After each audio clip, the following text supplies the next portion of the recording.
Islamabad high court के लिए justice Mohammad Sarfaraz Dogar की हलफ बर्दारी की तकरीब हुई ऐवान सदर में। वो काफ़ी अरसे से एक्टिंग चीफ जस्टिस के तौर पे वहाँ काम कर रहे थे। उन्हें जब लाहौर हाई कोर्ट से इधर लाया गया था तो यहाँ पे इस्लामाबाद के साथी जजेस ने एतराज़ भी उठाया। उनकी सीनियरिटी के हवाले से वो मामलात सुप्रीम कोर्ट में गए, जुडिशल कमीशन में भी गए और उनके हक में फैसले आते गए। फाइनली फिर जरदारी साहब का भी जो इसमें रोल था उसके तवस्सुत से उनकी आप समझें कि जो इस्लामाबाद हाई कोर्ट में तैनाती है वो बाज़ाब्ता तौर पर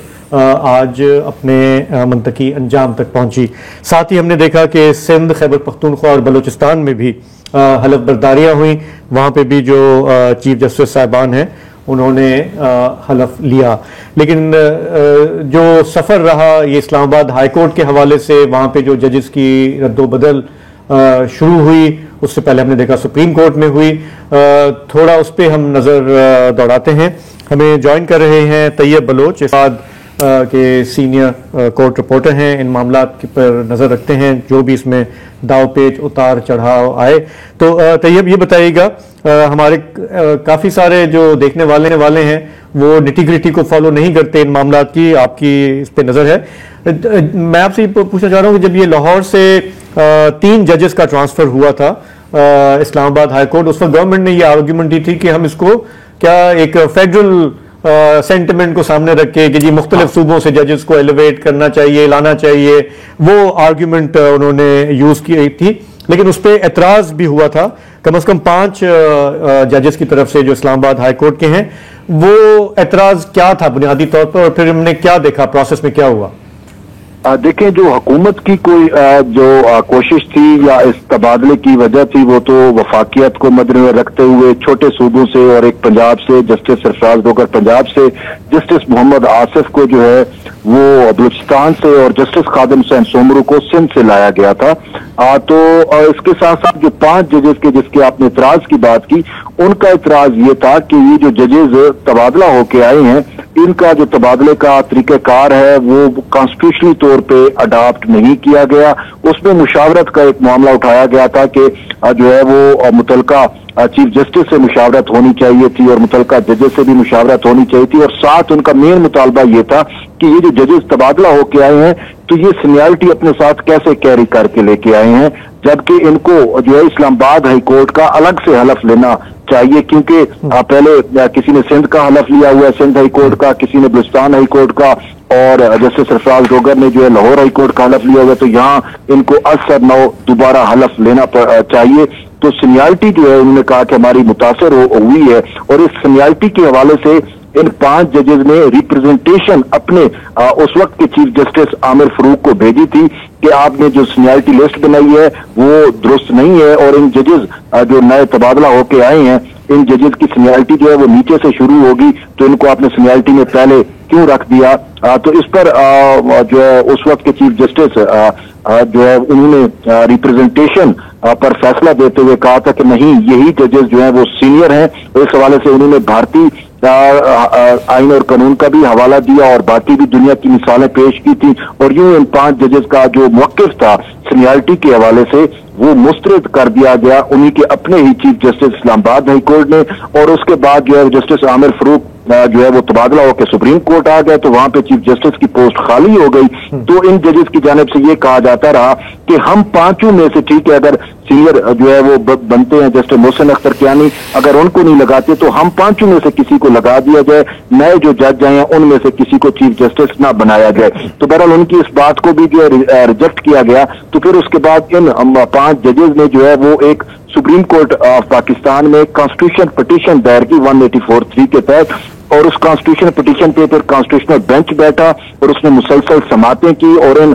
जजेस के जानिब से जो वकला थे उनको सुना। तो उन सुनने के बाद जो है वो कॉन्स्टिट्यूशनल बेंच ने ये फैसला दिया कि जो तबादला हुआ है वो आइन और कानून के मुताबिक हुआ है। आइन के आर्टिकल 200 की यही कमांड थी, और उसमें जो मुशावरत का पहलू था वो भी उन्होंने कहा कि चीफ जस्टिस पाकिस्तान या अफरीदी से मुशावरत हुई, और बाकी मुतलका जो हाई कोर्ट के चीफ जस्टिस साहबान थे उनसे भी मुशावरत हुई, और जो जजेस तबादला होके आए हैं उनसे भी मुशावरत हुई। और इस हवाले से तो खुद चीफ जस्टिस ऑफ पाकिस्तान ने भी अपनी राय का इजहार किया था कि ये जो पूरा अमल हुआ है ये मुशावरत के तहत हुआ है, और इससे चीफ जस्टिस का ये उस टाइम आर्ग्यूमेंट था कि इससे वफाकियत जो है उसका मजहर है और वफाकियत मजीद मजबूत होगी। और उन्होंने चीफ जस्टिस का ये कहना था कि मेरा बस चलता तो मैं तो फाटा से भी जज यहाँ पे लेके आता। तो इसके बाद जो है कॉन्स्टिट्यूशनल बेंच ने तबादले को जो है वो कानूनी करार दे दिया, आईनी करार दे दिया, लेकिन जो सीनियरिटी का इशू था वो इशू भेजा गया सदर मुमलिकत को, और उनको कहा गया कि इन जजेस की डेट ऑफ अपॉइंटमेंट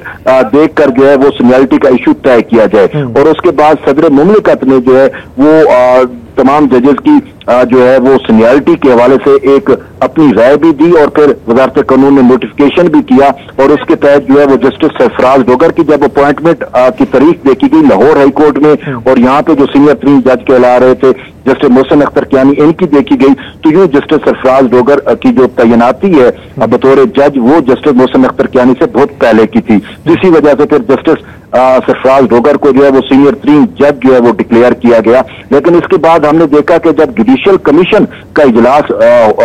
हुआ या हो रहा था या होने लगा था, तो उस टाइम जो है वो फिर इन जजेस की जानिब से इंट्रा कोर्ट अपील भी दायर कर दी गई सुप्रीम कोर्ट के इस फैसले के खिलाफ। साथ ये मुद्दा इख्तियार किया गया कि बाकी जो 3 हाई कोर्ट्स हैं उसमें बेशक आप मुस्तकिल चीफ जस्टिस लगाएं, लेकिन जब तक इंट्रा कोर्ट अपील का फैसला नहीं हो जाता उस वक्त तक जो है वो जस्टिस सरफराज डोगर की बतौर चीफ जस्टिस तैनाती को रोका जाए। लेकिन जुडिशियल कमीशन ने जो है उनके इस एतराज को जो है वो वजन नहीं दिया, और उसके बाद जुडिशियल कमीशन ने जो है वो जस्टिस सरफराज डोगर को सीनियर मोस्ट होने की वजह से जो है वो मुस्तकिल चीफ जस्टिस भी तैनात कर दिया। तो हम ये कह सकते हैं जिस तरह आपने बताया कि जुडिशियल कमीशन हो, चीफ जस्टिस हो, प्रेसिडेंट हो, गवर्नमेंट हो, वो सब तकरीबन सहमत थे, वो एक पेज पे थे, और जो एतराजात थे वो आहिस्ता आहिस्ता करके सारे हट गए, और यूं एक प्रोसेस जो है वो एग्जॉस्ट हो गया। अब बुनियादी सवाल कि ये जो कुछ हुआ इस्लामाबाद हाई कोर्ट में, और हम सब जानते हैं कि इस्लामाबाद हाई कोर्ट, वैसे तो हर हाई कोर्ट की अहमियत है, लेकिन उसकी एक खास अहमियत है क्योंकि वो कैपिटल में है। बुनियादी सवाल साइलिन के पॉइंट ऑफ व्यू से, अवाम के पॉइंट ऑफ व्यू से, कि ये जो कुछ हुआ इससे अब हम क्या एक्सपेक्ट करें कि इस्लामाबाद हाई कोर्ट का तकद्दुस ऊपर गया, उसका वकार ऊपर गया, उससे हम एक इम्पार्शियल जो है जस्टिस की हम उम्मीद कर सकते हैं, या उसको कहीं पे धचका लगा है? देखिए, जैसे आपने बात की, बात तो बड़ी वाजे हुई कि जब chief justice Pakistan on board थे, बाकी मुतलका जो हाई कोर्ट्स के चीफ जस्टिस थे वो ऑन बोर्ड थे, सदर थे, वजारत कानून थी और वजीर आजम ऑफिस था, तो इनकी जो अंडरस्टैंडिंग थी आइन और कानून की वो प्रिवेल की, और जबकि इन जो 5 जजेस की अंडरस्टैंडिंग थी वो प्रिवेल ना कर सकी। लेकिन उसके साथ साथ हमने ये चीज देखी कि जब इन जजेस का भी तबादला किया गया उस वक्त से इस्लामाबाद हाई कोर्ट में एक डिवाइड बड़ी वाजे हो गई, और हमने ये भी देखा कि इन 5 जजेस में से अक्सर ने अपने ही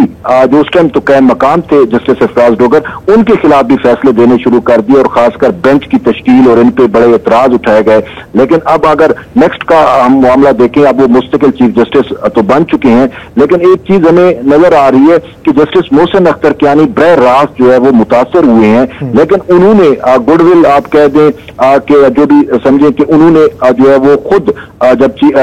सरफराज डोगर की नॉमिनेशन हुई बतौर मुस्तकिल चीफ जस्टिस, तो उन्होंने जाके उनको उनके चैम्बर में मुबारकबाद भी दी। लेकिन हमें होप फॉर द बेस्ट होनी चाहिए, लेकिन जो चीज नजर आ रही है सतह पे वो ये है कि